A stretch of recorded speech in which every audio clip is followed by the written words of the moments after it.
La conférence dure à peu près 45 minutes, 1 heure au plus. Et il y aura des questions-réponses, bien sûr, pour le public.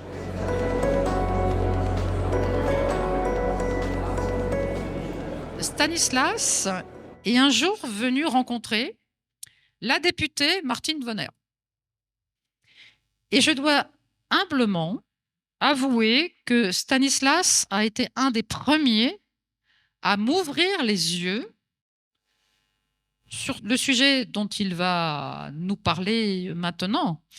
Tu portes haut les valeurs de la France, de notre beau pays, et je dois dire que je prends toujours beaucoup de plaisir à t'écouter. Merci. Merci beaucoup.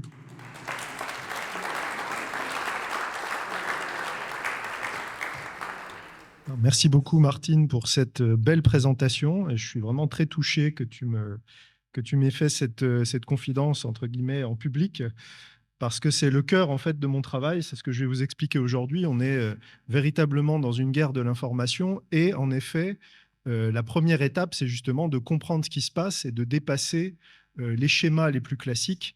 Et parler de mon amour de la France, en fait, les deux sont liés, puisque étymologiquement, la France, c'est le pays des Francs, et les Francs, ce sont les hommes libres. Donc la liberté est au cœur de la France, et d'ailleurs, on disait pendant longtemps, même à l'époque des rois de France, la terre de France affranchie, c'est-à-dire qu'on ne le répète jamais assez, c'est-à-dire que tout esclave qui posait le pied sur le territoire français était libéré. Et donc, ce qu'on essaye de nous prendre aujourd'hui, c'est justement notre liberté. On est face à un assaut absolument sans précédent sur nos libertés. Et dans cette conférence aujourd'hui, je vais essayer de vous expliquer justement qui est à l'origine de cette attaque, les différentes dimensions dans lesquelles cette attaque se manifeste, et surtout dans la dernière partie, qu'est-ce qu'on peut faire en complément de votre activité de militants et de personnes engagées avec Ensemble pour les libertés. Et donc déjà, ce que je voudrais dans cette première partie, c'est vous dire justement qui sont ces criminels et quel est leur projet. Alors, il y a une chose que je voudrais un concept que je voudrais vous donner, c'est le concept de guerre hors limite. Ça, c'est un concept, qu'est-ce que ça veut dire? La guerre hors limite, c'est ce qu'on appelle les guerres de 5e génération, les guerres hybrides.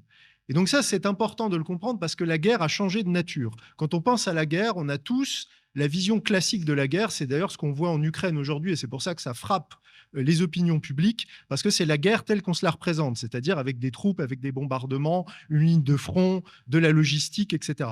Et en fait, aujourd'hui, la guerre a changé de nature, et donc elle se déploie sur plusieurs fronts. Donc vous qui êtes présents aujourd'hui, vous avez tous compris que la crise sanitaire, la crise Covid, c'est un des fronts de cette guerre. C'est une guerre qui a été menée au peuple par une oligarchie mondialiste sur laquelle je vais revenir. Mais il faut aussi comprendre que cette guerre, elle se déploie sur d'autres fronts. Elle se déploie par exemple sur le plan économique, financier, par exemple avec la destruction des économies, avec l'appauvrissement de la classe moyenne. Elle se déploie sur le plan de l'éducation, par exemple aujourd'hui avec cette offensive sur nos enfants, avec notamment la sexualisation dans les écoles. Elle se déploie avec cette guerre de l'information où on présente tous les gens comme nous réunis aujourd'hui qui osent poser des questions, qui osent creuser comme des complotistes, comme des extrémistes, etc. Donc on est dans une guerre qui se déploie en fait sur différents champs. Et d'ailleurs, une citation que je donne toujours, c'est un professeur à l'université de West Point qui dit à ses élèves « Le champ de bataille, le cerveau humain sera le champ de bataille du XXIe siècle ». Donc aujourd'hui, on est dans cette guerre pour le cerveau humain. Donc ça, c'est très important. Et le deuxième point de cette guerre hors limite, c'est qu'une de ses caractéristiques fondamentales, c'est qu'elle ne fait pas de distinction entre les civils et les militaires. Et ça, c'est ce que je n'arrête pas d'expliquer aux gens. C'est-à-dire qu'aujourd'hui, dans cette configuration, vous ne pouvez pas vous permettre de dire « ça ne me concerne pas, je vais passer entre les gouttes, de toute façon, je vais laisser à d'autres le soin de mener ce combat ». Vous êtes des gens engagés, donc vous avez compris ça, vous êtes engagés dans ce combat. Mais il faut vraiment faire comprendre aux gens qui, eux, pensent qu'ils vont rester sur le banc de touche que ce n'est pas possible. Quand il y a des gens qui vous ont déclaré la guerre, vous devez vous battre et ils ne vous laisseront pas tranquille. Ils vont s'en prendre à vos économies, ils vont s'en prendre à votre corps, ils vont s'en prendre à votre santé, ils vont s'en prendre à vos enfants. Et ça, c'est très très clair il faut absolument le rappeler. Alors, qui fait cette guerre? Qui est derrière ce projet criminel?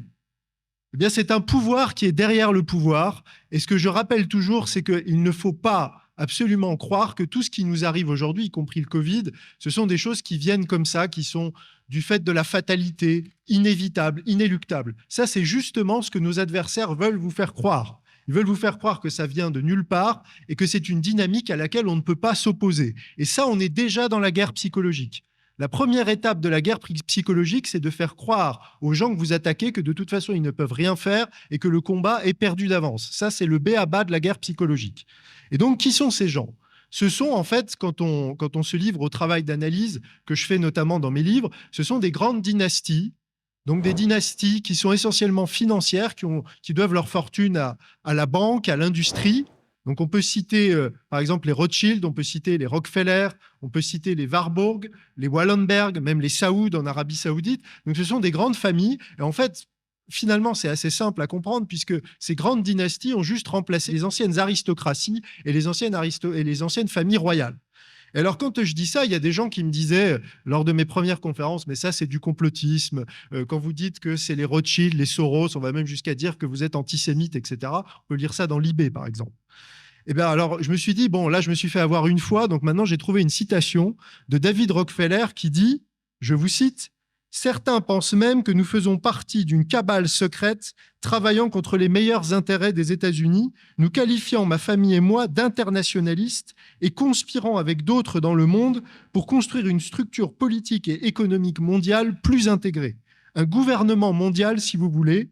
Eh bien, si c'est l'accusation, je suis coupable et j'en suis fier. » Donc ça, c'est une citation de David Rockefeller qui date des années 90. Et je vais vous donner une autre citation qui est beaucoup plus récente, c'est celle de Klaus Schwab. Donc Klaus Schwab, je pense qu'ici, vous le connaissez tous, c'est le président du Forum économique mondial de Davos.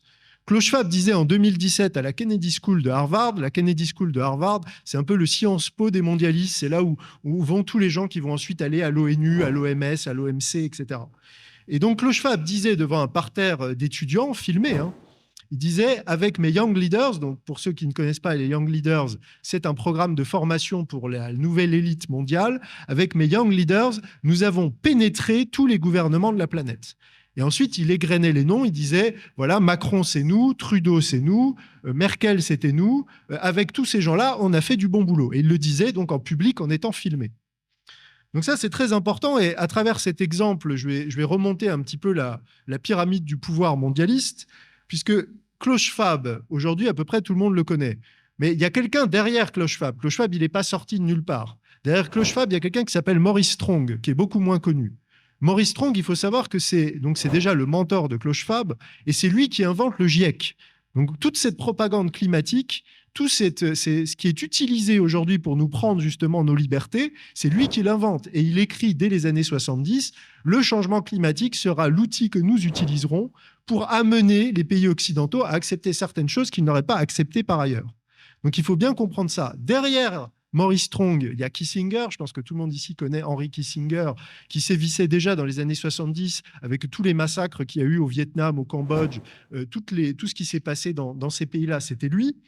Et bien sûr, derrière Kissinger, on trouve qui? On retrouve la famille Rockefeller, et notamment la puissante fondation Rockefeller et tous les intérêts de la famille Rockefeller. Donc en fait, ce que j'essaye de vous dire à travers ces exemples qui sont factuels, c'est qu'en fait, il y a une hiérarchie parallèle du pouvoir. Et donc, ce que je dis toujours quand je parle à des gens comme vous, des militants, c'est ne vous trompez pas d'ennemis. Qui sont les vrais criminels et qui sont vraiment nos ennemis? C'est ce pouvoir parallèle, c'est ce pouvoir caché. Emmanuel Macron qui concentre la colère, et d'ailleurs certainement à dessein, Emmanuel Macron n'est qu'un pion. Et d'ailleurs, je vais citer encore une citation, c'est Jacques Attali qui dit à la journaliste Anne Fulda, en 2019, Emmanuel Macron, c'est moi qui l'ai repéré, c'est moi qui l'ai créé, c'est moi qui l'ai inventé. Donc il faut bien comprendre qu'on est à travers un personnage qui n'est pas autonome. Et de la même manière, si on veut se placer d'un point de vue beaucoup plus géopolitique, vous avez quelqu'un comme Volodymyr Zelensky, donc le président actuel de l'Ukraine. Il y a quelqu'un qui s'appelle Ihor Kolomoïski, qui est un oligarque chyprio-israélo-ukrainien, donc un milliardaire aussi, qui dit au Times, donc c'est pas un obscur blog, c'est quand même le Times, il dit en 2019 au sujet de Zelensky, Zelensky est ma marionnette et je suis le marionnettiste. Donc ça, ce sont des choses qui sont réelles. Donc il faut bien comprendre qu'en fait, il y a cette hiérarchie parallèle du pouvoir, c'est ce que j'appelle le système mondialiste. Et quels sont les objectifs de ce système? Alors là, ce qui est assez fascinant, c'est que ces objectifs, on les connaît puisqu'ils ne se sont absolument pas cachés. Tout a été écrit noir sur blanc, tout a été dit dans des conférences, tout a été explicité. Alors il faut parfois croiser les sources et lire entre les lignes, mais tout est là. Alors, qu'est-ce qu'ils veulent? Ce qu'ils veulent d'abord, c'est une gouvernance mondiale. Ça, c'est le terme qui revient toujours. Et d'ailleurs, leur projet est souvent résumé sur le vocable Nouvel Ordre Mondial, New World Order. Et donc, ça veut dire quoi? Ça veut dire la destruction de toutes les souverainetés. C'est-à-dire qu'il n'y a plus de souveraineté des États. Et vous comprenez qu'ils s'attaquent méthodiquement aux 4 manifestations de la souveraineté, qui sont les frontières, les lois, la justice et la monnaie. Donc ça, il faut que ça disparaisse et tout ça est confié, au terme d'un processus, à des institutions supranationales. Le corollaire de ça, c'est la destruction de la diversité des cultures, des identités et des religions. Je reviendrai sur la religion dans la deuxième partie de mon intervention, mais il faut savoir qu'un de leurs objectifs, c'est la mise en place d'une grande religion inclusive. C'est-à-dire qu'avec beaucoup de cynisme, quand on les lit, ils disent l'être humain a besoin de religieux. On ne peut pas avoir cette gouvernance mondiale sans une religion pour la cimenter. Mais par contre, ils sont ennemis des religions traditionnelles, notamment des 3 monothéismes que sont le christianisme, l'islam et le judaïsme, parce qu'il y a des choses qui les dérangent, notamment sur le plan social et des mœurs. Donc il faut éliminer les religions sous leur forme traditionnelle pour les remplacer par une religion inclusive qui serait plus proche d'une espèce de grande ONG. Donc il y a ce point-là. Il y a l'abolition de la propriété privée. Donc ça, vous voyez qu'on est en train, on n'est pas dans la science-fiction parce qu'on est en train d'y arriver aujourd'hui. Vous avez vu les déclarations du gouvernement, il y a différents projets qui sont déjà dans les tuyaux. Qu'est-ce que c'est ces projets? C'est soit vous n'allez plus être propriétaire que des murs et plus du terrain, soit si vous n'êtes pas aux normes, et là ça revient avec le projet de Strong dont je vous parlais, si vous n'avez pas les bonnes normes, les normes notamment de passoires thermiques, etc., vous allez devoir faire des travaux. Et si vous n'êtes pas capable de faire des travaux, ça sera la banque qui va devenir propriétaire. Donc petit à petit, on est en train d'éliminer la propriété privée. Un autre aspect, c'est ce qu'ils appellent la convergence biodigitale. Alors ça, c'est un mot complexe. C'est ce que dit Clochefable encore en public en 2016 à la radio-télévision suisse devant Darius Rochebin. Il dit l'avenir, c'est la fusion du biologique, du numérique et du médical. C'est ce on lui dit, en gros, on va tous avoir des implants qui vont nous donner des informations sur notre état de santé, etc. Et ça, il faut bien comprendre l'articulation de ça. C'est-à-dire que ça s'articule avec ce qu'ils appellent l'Internet des corps, donc c'est-à-dire les corps connectés avec les puces RFID, etc. Ça va se connecter avec l'Internet des objets, là on y est déjà un petit peu avec les montres connectées, les téléphones portables, toute la domotique, et c'est ce qui va se connecter avec ce qu'ils appellent les smart cities, les villes intelligentes. C'est-à-dire qu'il va y avoir des capteurs partout. Et ça, imaginez, comprenez vers quoi on est en train de nous faire avancer. Vous voyez, par exemple, dans une ville comme Strasbourg, on est déjà en train de mettre des zones zéro émission, etc. C'est-à-dire que dans quelques années, si vous avez un vieux diesel ou une voiture comme ça, vous ne pourrez plus rentrer dans Strasbourg. Vous aurez des radars automatiques qui scanneront vos plaques, etc., qui vous empêcheront de rentrer à Strasbourg ou qui vous enverront une amende automatiquement. Ça, c'est la première étape. La deuxième étape, ça sera d'avoir sur le même modèle que le pass sanitaire, on dira « Ah, mais écoutez, Madame Vonner, on sait que vous êtes la complotiste en chef en Alsace, vous ne pouvez plus rentrer dans Strasbourg. Vous ne pourrez plus rentrer dans la ville. » Ou Monsieur Berton, vous aimez bien manger de la viande, vous avez dépassé votre quota de viande, vous avez mangé une belle entrecôte de 500 grammes, je suis désolé, mais les gens comme vous, on ne veut pas que vous rentriez dans la ville, vous avez explosé votre quota. Donc ça, c'est en train de se mettre en place. Et l'étape ultime de ça, et on l'a déjà vu avec au moment de la manifestation des routiers canadiens en 2022, on coupe carrément votre compte bancaire parce qu'on voit que vous êtes un manifestant. Et donc, on est en train de couper votre accès à l'argent. Et ça, avec les monnaies numériques qui sont en train de mettre en place les CBDC, on va avoir l'intégration globale de ce système.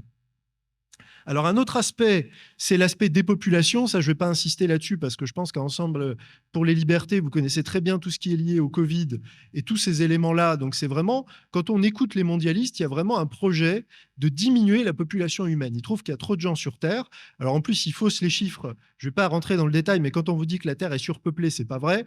Il faut savoir qu'aujourd'hui, il y a plutôt une tendance à la baisse et que les 2/3 des pays du monde, on est en dessous du seuil de renouvellement des générations. Donc, il y a des pays qui sont encore très dynamiques, mais qui sont en train de faire leur transition. Donc, ça aussi, c'est de l'intox. Et en fait, la réalité, c'est qu'on va avoir un énorme problème dans les années à venir à cause de ce problème, justement, de baisse de la population.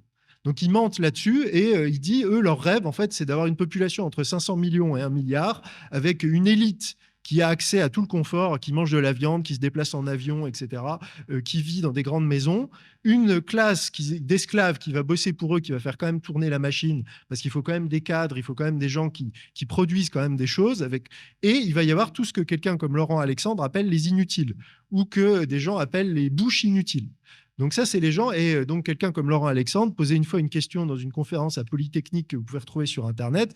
Il regardait son auditoire et il disait « Qu'est-ce qu'on va bien pouvoir faire de tous ces inutiles quand même ?» Donc ça, c'est la vérité. On est dans un projet en fait eugéniste et d'élimination des inutiles. Et puis, la dernière étape de ce projet qui va avec la convergence biodigitale, c'est le transhumanisme. C'est-à-dire l'homme, ce qu'ils appellent l'homme augmenté. Et ça, vous voyez comment ça se connecte avec la convergence biodigitale, tous pucés, tous connectés à ce réseau, mais c'est aussi donc tous surveillés. Et c'est aussi tous les gens qui ne seront pas augmentés seront considérés comme des inutiles. Donc ça, c'est à grands traits ce projet mondialiste qui est incarné par le projet de nouvel ordre mondial et par ce qu'on appelle l'agenda 2030. Donc ça, c'est contre quoi on se bat aujourd'hui et contre quoi vous vous battez à Ensemble pour les libertés. Alors pour terminer cette première partie, je vais vous donner 3 clés qui sont les moyens principaux que ces gens-là utilisent pour justement faire avancer ce projet. Alors le premier moyen, c'est une formule que je martèle assez souvent, c'est l'infiltration plutôt que l'invasion.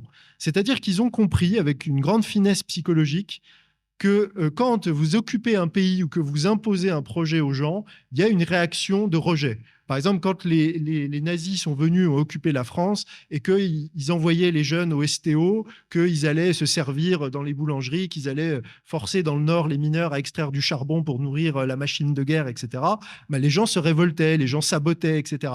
Et c'est beaucoup plus facile et habile, non seulement de convaincre les gens qu'en fait, ils ne sont pas occupés, qu'ils sont libres, qu'ils sont en démocratie, que en fait, les gens qui leur donnent des ordres, etc., qui les dirigent, les représentent. Et c'est beaucoup plus facile aussi de faire croire que les gens, en fait, doivent obtenir leur consentement. Donc tout ça, ce sont des outils. Et donc, je vais vous donner un exemple concret de ça. C'est par exemple l'infiltration de la Cour européenne des droits de l'homme par Soros. Il y a quelqu'un en Alsace qui s'appelle Gregor Pupin, ses locaux sont à Strasbourg, qui a un think tank qui s'appelle l'ECLJ, qui a fait tout un rapport là-dessus qui est unique au monde. Et qu'est-ce qu'a prouvé le rapport Pupin? C'est qu'en fait, George Soros a réussi à prendre le contrôle de la Cour européenne des droits de l'homme, c'est-à-dire l'organe qui rend la jurisprudence pour l'ensemble de l'Union européenne, soit 450 millions de personnes. Comment a fait George Soros? Très simplement, George Soros a réussi à faire en sorte que ça soit non pas uniquement des magistrats professionnels, mais des présidents d'ONG ou des directeurs d'ONG qui puissent être nommés à la Cour. D'accord? Faisant ça, il a créé des ONG dans toute l'Europe de l'Est et il s'est débrouillé, vous commencez à voir la technique, pour que les directeurs de ses propres ONG soient nommés. Et donc, en faisant ça, il a une majorité, je crois qu'il a 18, sur une trentaine de magistrats, il en a 18 qui sont à la Cour européenne des droits de l'homme. Et ça se voit notamment quand vous avez toutes les problématiques liées, par exemple, à l'immigration. Il faut savoir que ce sont en grande partie les réseaux Soros qui nourrissent tous les systèmes de passeurs, etc., qui se nourrissent de ça. Et à l'autre bout de la chaîne, quand vous voulez expulser des criminels, des délinquants, etc., ce sont les juges Soros qui bloquent. Donc, ils contrôlent les deux aspects de la chaîne. Ils contrôlent l'entrée et ils empêchent la sortie. Donc ça, c'est le système Soros. Il a fait la même chose aux États-Unis. Il faut savoir qu'aux États-Unis, les procureurs et les shérifs, donc l'équivalent des commissaires divisionnaires, sont élus. Et ben, il a mis 40 millions de dollars sur la table, et on a le chiffre, pour financer des juges et des procureurs Soros. Qu'est-ce qui s'est passé en 2020, quand il y a eu les émeutes Black Lives Matter, mouvement aussi financé par Soros? Et ben, en fait, dans certains comtés ou districts, eh ben, les shérifs ne sont pas intervenus, ont laissé les pilleurs agir librement, et les procureurs n'ont pas poursuivi. Et donc ça permet en fait à Soros d'avoir une espèce d'armée dans l'État. Et je ne vais pas développer, mais notamment un des grands enjeux du mandat de Donald Trump, c'était d'éviter justement cette guerre civile, parce que George Soros avait véritablement une armée de l'ombre sur le territoire américain. Donc ça, c'est un premier moyen, donc l'infiltration plutôt que l'invasion. Et d'ailleurs, pour terminer sur l'infiltration, on peut tout à fait appliquer ce schéma à ce qui s'est passé avec la crise sanitaire. Quand vous voyez tous les gens, que ce soit Delfrécy, que ce soit Fischer, que ce soit tous les gens qui ont été dans les labos, etc., il faut bien comprendre que ces gens-là ne sont pas juste des gens corrompus, il y a une partie corruption, mais ce sont des gens qui ont été placés bien longtemps à l'avance. Et pour revenir à ces grandes familles mondialistes dont je vous parlais tout à l'heure, on a découvert très récemment, il y a quelques semaines, que par exemple, je crois que c'était monsieur Fischer, et alors peut-être monsieur Delfrécy, mais je ne voudrais pas faire de la calomnie, mais monsieur Fischer, c'est sûr, était membre, en tout cas siégeait au conseil d'administration de la fondation Edmond Rothschild. Donc ça, c'est une réalité. On retrouve toujours, de toute façon, quand vous travaillez sur le mondialisme, vous retrouvez toujours, quand vous remontez la pelote et que vous remontez la pyramide, vous retombez toujours sur les mêmes noms. Donc ça, c'était le premier point. Le deuxième point, c'est l'ingénierie sociale. Alors, qu'est-ce que c'est que l'ingénierie sociale ? En France, on a la chance d'avoir quelqu'un qui est un des plus grands spécialistes du sujet, c'est Lucien Cerise. Peut-être que certains d'entre vous le connaissent, quelqu'un qui est absolument remarquable, qui dit, en fait, l'ingénierie sociale, c'est la modification furtive des attitudes et des comportements. Et ça, c'est extrêmement pervers parce qu'en fait, on va modifier vos attitudes et votre vision du monde sans même que vous en ayez conscience. Et ça participe de cette guerre invisible dont je vous parlais, c'est-à-dire la guerre psychologique. Et donc, je vais vous donner, bien sûr, vous voyez très bien ce qui s'est passé avec le Covid. Le Covid, on est dans l'ingénierie sociale. On est une ingénierie sociale avec cette propagande médiatique qui répète en fait des mensonges à longueur de journée, qui convainc les gens qu'il y a une dangerosité, tous vaccinés, tous protégés. Et ça, c'est une forme, on va dire, un peu brute d'ingénierie sociale. Ça, c'est vraiment le lavage de cerveau. Et c'est Goebbels, hein, c'est répéter 1000 fois un mensonge, il finit par devenir une vérité. Mais c'est aussi le pass sanitaire. Parce que le pass sanitaire, qu'est-ce que c'est ? C'est de l'ingénierie sociale parce qu'on vous habitue à avoir un pass pour accéder à certains lieux publics ou à certains modes de transport, etc. On a habitué les gens à trouver ça normal de présenter un pass pour accéder à un hôpital, pour monter dans un train, etc. Et donc ça, c'est la prochaine étape. C'est quoi ? C'est justement le pass carbone, le pass alimentaire, le pass tout ce que vous voulez, le pass financier. On vous coupe, on vous donne un certain montant que vous avez le droit de dépenser sur certaines choses, etc. On habitue les gens. Et quelqu'un me faisait remarquer récemment, j'y avais jamais pensé, mais c'est bien vu, que la première mise en place de ça, c'est le permis à points. Le permis à points, c'est un début de crédit social. Et j'avais jamais fait le lien. Et en fait, il m'a dit, mais réfléchis parce que, en fait, quand vous commettez une infraction, vous avez une amende, vous payez. Mais là, on a associé pas juste l'amende, il y a des points qui tombent et à la fin, on vous prive de votre permis. Et en fait, là, on est déjà dans le crédit social. On a déjà habitué les Français à cette logique de crédit social. Alors ça, je ne vais pas faire une conférence entière sur l'ingénierie sociale, mais c'est vrai pour plein de choses. C'est vrai pour le plan des mœurs. Comme l'a dit Martine, dans une autre vie, je m'intéressais beaucoup au cinéma, je faisais des courts-métrages, etc. Je vous invite à faire un exercice, c'est regarder l'évolution des mentalités et ce qu'on essaye de faire passer comme évolution sociale à travers le cinéma ou les séries, etc. Vous voyez très clairement que petit à petit, on fait passer certains messages. Et notamment, moi, je me souviens, j'avais vu, il y a bien des années, à l'époque, je n'avais pas percuté, c'était un scénariste de Plus belle la vie, donc la série que tous les Français connaissent et qui était extrêmement populaire, qui disait « Notre travail, c'est en partie d'éduquer les Français ». C'est-à-dire de faire passer certains messages. Par exemple, les Français sont jugés trop homophobes. On va mettre de plus en plus de personnages homosexuels dans la série pour les habituer.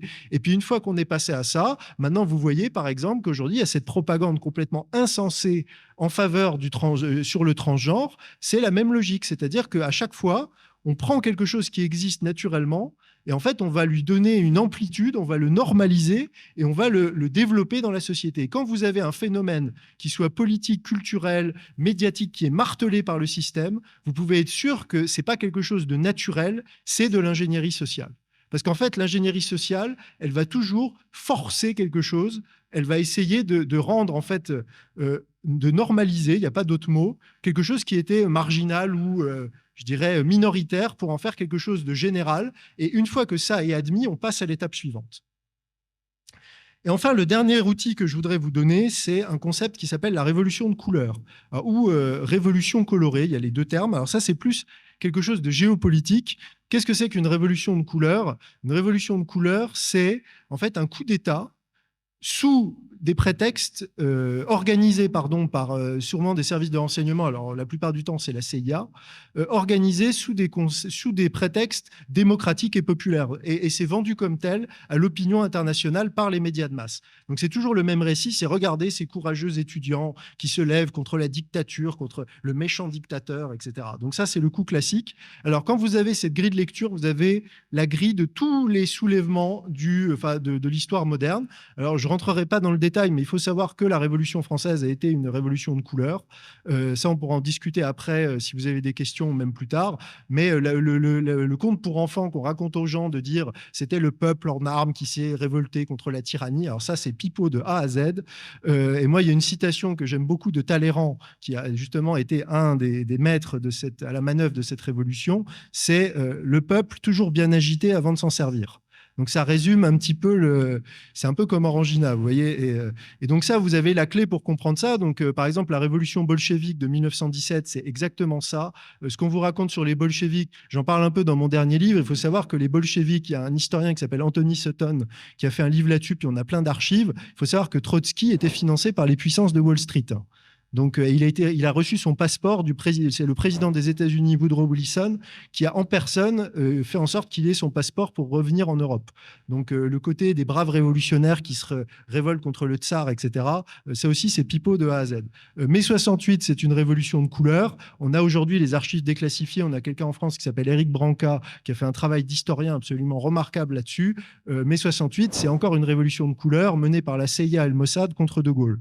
Ça, il faut le savoir. Plus proche de nous, on a eu les printemps arabes qui ont été des révolutions de couleur. Et surtout, dans l'actualité récente, on a eu bien sûr Euromaïdan en 2014, qui était une révolution de couleur pro-américaine et pro-OTAN contre le pouvoir ukrainien russe.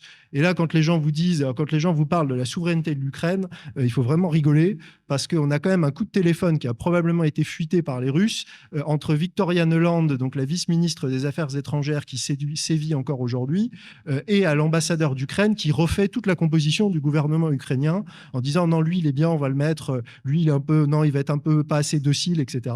Il faut savoir aussi, quand on parle de la souveraineté de l'Ukraine, que 40% des terres agricoles de l'Ukraine appartiennent à des grands fonds de pension américains. Donc voilà, donc pour vous donner le concept des révolutions de couleur, vous avez cette clé-là. Donc ce que j'espère, c'est quand vous aurez pris ces éléments-là, que je vous donne de façon très synthétique et peut-être à creuser avec mes livres, quand vous allumerez votre télévision, vous écouterez la radio, vous direz « Ah, lui, c'est un infiltré ». Ça doit être une tentative d'ingénierie sociale. Et ça, là, ce qui se passe dans tel pays, c'est probablement une révolution de couleur. Alors, c'est important d'avoir ces outils-là parce que les mondialistes sont très efficaces, ils sont très retors, ils sont très pervers. Mais par contre, ils utilisent toujours les mêmes méthodes. Donc, une fois que vous avez compris comment ça marche, une fois que vous avez le manuel, en fait, vous pouvez décrypter les choses. Il y a des variations selon un petit peu, mais franchement, c'est à la marge. Donc, vous avez vraiment de quoi comprendre comment ça marche. Donc voilà, là, dans cette première partie, je vous ai donné justement une vue d'ensemble et les armes pour vous battre contre ces criminels.